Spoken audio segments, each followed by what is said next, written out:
Hello guys, welcome back to our channel. We're so excited to have you again. One of the most renowned Nigerian pastor have given his independence prophecy to Buhari, and we're going to be looking at that in a jiffy. Don't also forget that President Muhammadu Buhari has taken out time to talk to Nigerians about the way forward. The past performance have been reviewed, and the way forward has been shown to Nigerians. But however, we want to look at first of all the prophecy for October 1st, issued by a renowned pastor in Nigeria. And according to him, he says that God is angry with Buhari, as Buhari led government, and that the country will break up. That's what he had to tell Nigerians. And right now, there are a lot of reactions coming in from different quarters. But however, we'd like to look at the content of his prophecy and also look at the current state of events in the country before we allow you also to air your mind. All right, and the news have it that the leader of INRI Evangelical Spiritual Church, Primate Elijah Ayodele, has issued a warning as Nigeria celebrates her 60th independence anniversary. Primate Ayodele warned that God is angry with President Muhammadu Buhari's government due to some of the activities of his administration. In a statement made by the clergyman, he said that God will respond soon with the division of the country. He stated loss of life, disbelief in God, injustice, and bad treatment of the electorate by those in government as the sins of the present government, which has brought God's anger on them. The prophet also made it known that he doesn't see Nigeria as one nation in 2035, adding that the vision 2050 that is being projected is fake. It would be recalled that at the moment, some Yoruba groups are clamoring for cessation of Oduduwa Republic. While reacting to this, Primate Ayodele made it known that Biafra and Oduduwa are here to stay except God intervenes. He urged President Buhari to be conscious and get a hold of his government. According to his prophecy, which I'm going to quote exactly from the statement he issued out, he said, Nigeria will break. God is angry with Buhari's government. Blood is too much, life has been lost, and Nigeria is sitting on a gunpowder. This government don't believe in God. They believe in their wisdom. Those in government are governing themselves. Buhari isn't in grip of his government. God is angry because there are lots of injustice, difficulties, and bad treatment of electorate. God will soon respond. What will happen in Nigeria will be divided, or what will happen is Nigeria will be divided. I am not seeing Nigeria as one nation in 2035, and Vision 2050 is a fake vision. Biafra and Oduduwa nation have come to stay. Nobody can stop it except God. Wow, wow, wow, man, this is really a shocking one for some person, but for some also, it's not a shocking in prophecy, because if you look at the trend of events in the country, it's a pointer to the fact that something like this may be inevitable. It's sure to happen. But however, most persons are also praying ceaselessly to see that the country stays at one. But looking at the prophecy and looking at what we have heard thus far, it clearly shows that things are not moving the way it ought to move. But first of all, before we say things are not moving the way it ought to move, we have to take into consideration the fact that each and every one of us have a role to play. I tell you.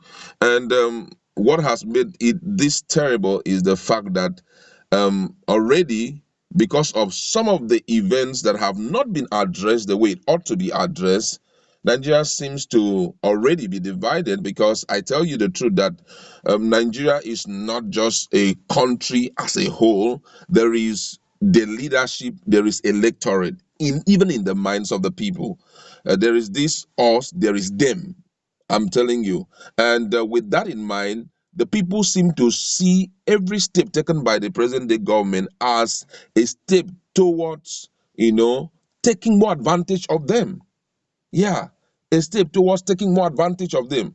And that's why it's very important for this government, present day government, to calm down a little bit, to ensure that for every decision we are meant to take, we liaise with the people, because it's the people you are governing. If truly we have a future together, then we need to come down to that level, understanding certain truths and allowing it to prevail. You don't wake up and make decisions, throw it at the people, and feel they will be comfortable about it. Now, look at what just happened some few days ago when this issue of water resources bill came up. It was almost been passed to law, if not for the fact that some persons have to stand their ground and said, if you have trampled on the right of the people, not the right of a lawmaker.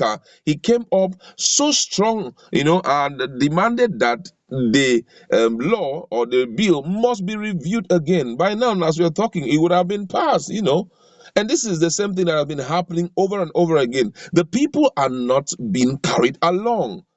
For example, you're about to pass a bill into law. Why not allow it to fill the public space for stakeholders to look into it, criticize it if they must criticize it, see the true content? I tell you the truth that most things that the government wants to do may be somehow a little bit of good and bad here and there if it was left in the public space. In other words, if there had been a stakeholder meeting where people look at those things in and out and also add the little they have to add, most of the problem we're having wouldn't have been there. The people are, guess what? The people are just walking in the dark over a lot of issues. We just wake up and we see this has been done. We wake up and we see this has been done. No, there is no opportunity of the people sitting down with the government to iron out things so that people know. But don't say what you are saying. I was there in that meeting. I watched it. I was a part of it. We made decisions together. Such is not there. And that's why it seems that even at 60, this our democracy, which is almost 20 years plus, 21 years now, is still at a baby stage, because the true belief of democracy or this system of government revolving around the people seems to be undermined. Democracy, we know that is a system of government whereby the people are, being prioritized most. Government of the people, for the people, and by the people, but in this case, it's different. And whenever this is happening, you're about to hear people talk in different dimensions. Okay, look at the issue of insecurity in the country. Nigerians have seen the effort of the government, but what are their suggestions? Please, can you drop the current service chief?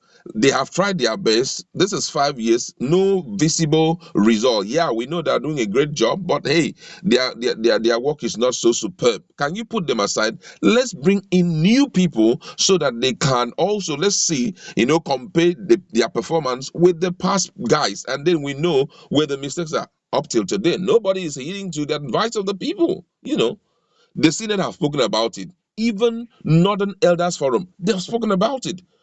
Nobody seems to be responding. And with all of these in mind, that's why this kind of prophecy for some person, hey, it's not new, because already there are events pointing to the fact that it may not be possible. The country cannot be together as long as we have expected it to be.